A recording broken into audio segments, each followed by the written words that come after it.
ካባቸውን ለእኚህ መምህር አውጥተው ይሸልማሉ። በእውነት የሚገርም ነው።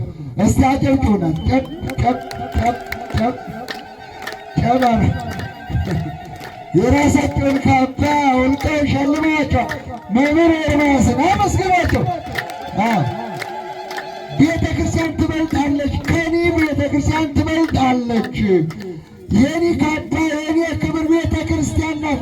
መምህራቸውን ይኸው ካባቸውን አውልቀው አልብሰዋል። በጣም እናመሰግናለን። ያውቁበት አይደለም።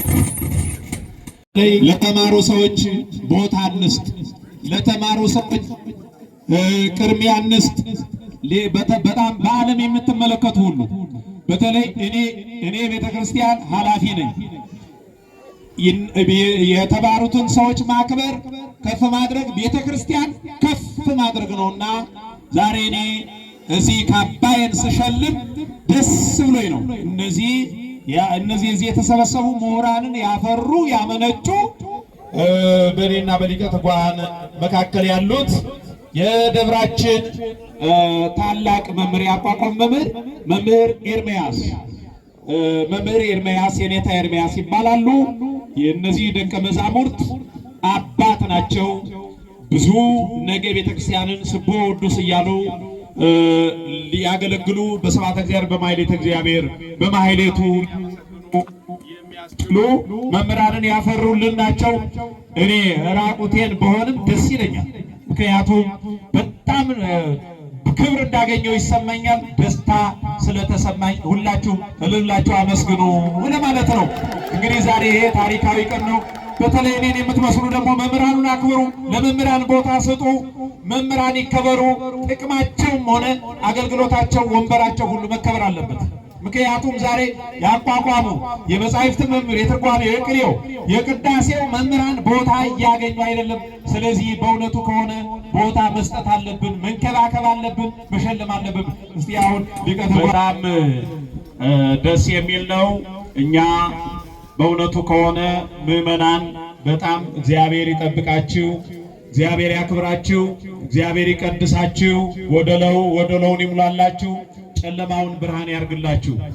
በእውነቱ ከሆነ በዚህ ቦታ ላይ ትልቅ የበረከት ስራ እየተሰራ ነው። አንደኛ በተለይ የምትተባበሩን ይሄ የተቆራረጠ ወረቀት ስዕል አትግዙ። እኛ ግዙም አንልም። ነጋዴው ይሄ ንግድ በየገዳማቱ እየተጧጧፈ ነው።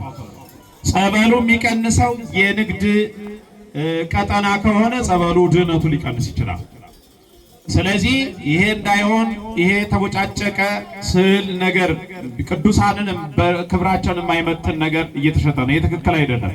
ይሄ በየግርግዳው ስዕል በምስማር እየመታችሁ ድሮ የተሰቃዩት አንሶ አሁን ደግሞ ስዕላቸውን ቅዱሳን ስዕሉን ወስደን በወረቀት ገዝተን ወስደን በማይመጥን ቦታ ማድረግ የለባችሁም።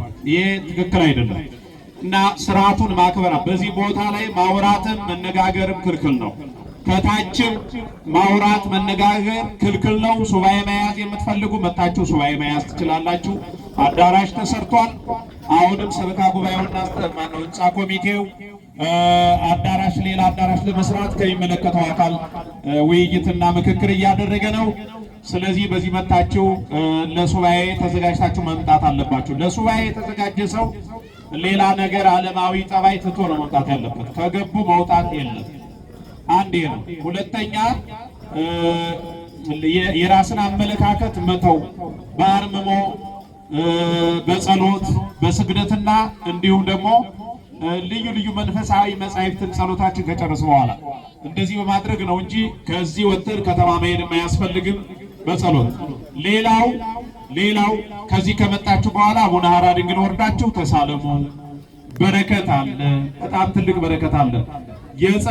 በጸበል ጸጋ ቦታው የተካነ ነው። እታች ቅዱስ ሚካኤል ጸበል ብትሄዱ ሰው በጣም በርካታ ነው ያለው። የቅዱስ ክርስቶስ ሰምራም እንደዚህው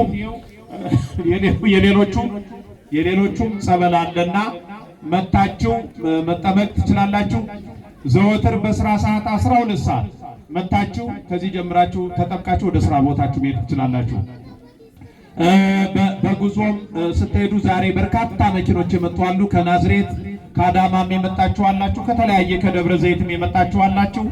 የአቡነ ሐራ ድንግል መልእክተኛ እንድትሆኑ በእግዚአብሔር ስም መልእክታችን እናስተላልፋለን። እኔ አይደለሁም ያልኩት፣ ገድላቸው ዜና ውዳሴ አቡነ ሐራ ድንግል ላይ ዝናህን ታምርህን ላልሰሙ የሚያሰማ ላላወቁ የሚያሳውቅ 7 ትውልድ ድረስ ቃል ኪዳን እሰጣለሁ፣ እባርክላለሁ፣ ዘርን አበዛዋለሁ፣ ከበሽታ ከቁስል ከሚቆማመጥ ከካንሰር ከነቀርሳ ከተለያየ ከጭፌ ከልዩ ልዩ አለርጂክ በጣም እምነታቸውን ሲቀቡ በአንድ ጊዜ እርግፍ እያለ ቁስሉ እየጠፋላቸው ነው።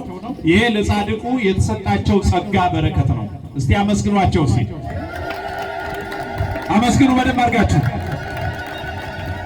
የአቡነ ሐራ ድንግል መልእክተኛ በመሆን አገለግላለሁ፣ ላልሰሙት ዝናቸውን አሰማለሁ የሚል እስቲ እጁን ያውጣ። በታች በኩል አሰሙም፣ ጫጫታውን ተውት። የአቡነ ሐራ ድንግል መልእክተኛ በመሆን ላልሰሙት አሰማለሁ የምትሉ እስቲ ያውጡ። ሰነፎችን አላልኩም፣ ዝንጎችን ወይም ደግሞ ቀልደኞችን ምናምን አላልኩም፣ ትክክለኛ ክርስቲያኖችን ነው። አዎ ላልሰሙት አሰሙ። እውነቴን ነው የምላችሁ። ባለፈው ከጎዳና ወርቆ የነበረ 2 ኩላሊቶቹ ፌል አድርገዋል የተባሉ ልጅ መጥቶ ተሸክመው ዘውት መጥተው ጸበሉን ከተጸበለ በኋላ ኩላሊቶቹ ንጹህ ነው ተባሉ። ያ ልጅ ሲታይ ዲያቆን ነው። መንገድ ወርቆ ነው የተገኘው። ይህንን አቡነ ሐራ ድንግል ናቸው ያነሱ። ልጆቻቸውን ልከማ እልል ብላቸው አመስግኑ። እንደውም በዚህ መጥቶ ሲመሰክር ምንድነው ያለው? እናቴ የልጅሽን ጉድ አላየሽም፣ አቡነ ሐራ ድንግል እንደገና ወልደው ሰጡሽ ብለው ነው የተናገረው ማለት ነውና እግዚአብሔር ይመስገን፣ ስሙ ለዘላለም የተመሰገነ ይሁን። ስሙ ዲያቆን መኳንንት ይባላል። ስለዚህ